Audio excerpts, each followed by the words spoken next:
Last week, we had another witness from Facebook, Ms. Davis. As we get into this, I want to first read you a quote that I got from Ms. Davis last week.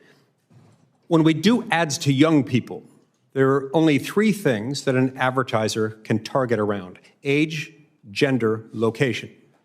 We also prohibit certain ads to young people, including weight loss ads. We don't allow tobacco ads at all, meaning to young people. We don't allow them to children. We don't allow them to minors, close quote. Now, since that exchange happened last week, there are a number of individuals and groups, including a group called the Technology Transparency Project, or TTP, that have indicated that that part of her testimony was inaccurate, that it was false.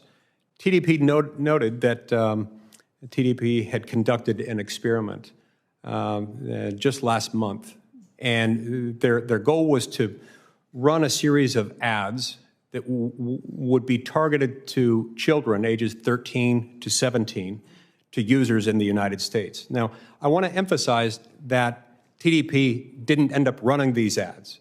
They stopped them from being distributed to users.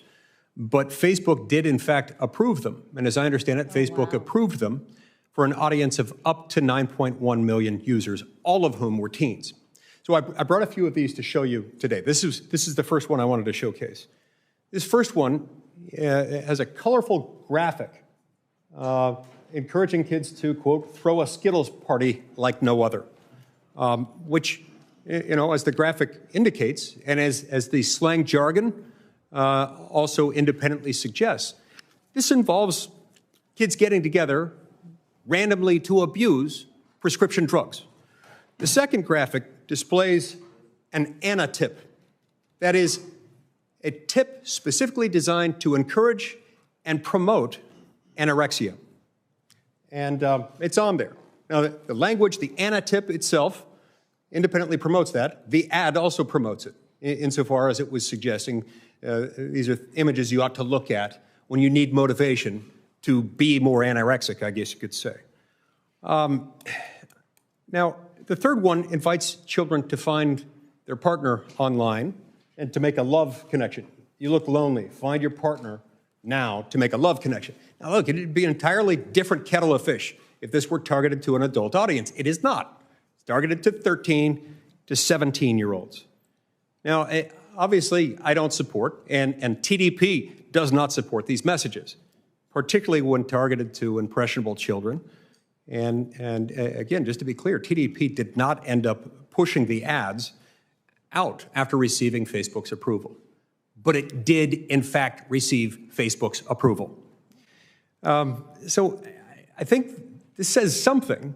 One could argue that it proves that Facebook is allowing and perhaps facilitating the targeting of harmful adult-themed ads to our nation's children.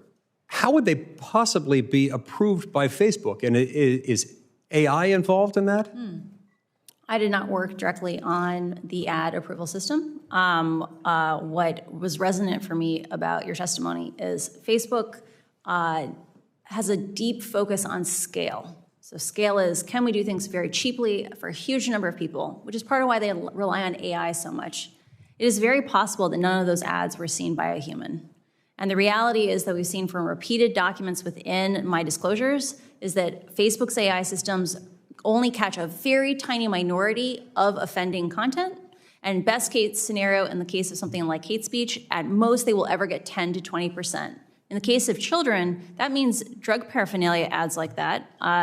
It's likely if they rely on computers and not humans, they will also likely never get more than 10 to 20% of those ads.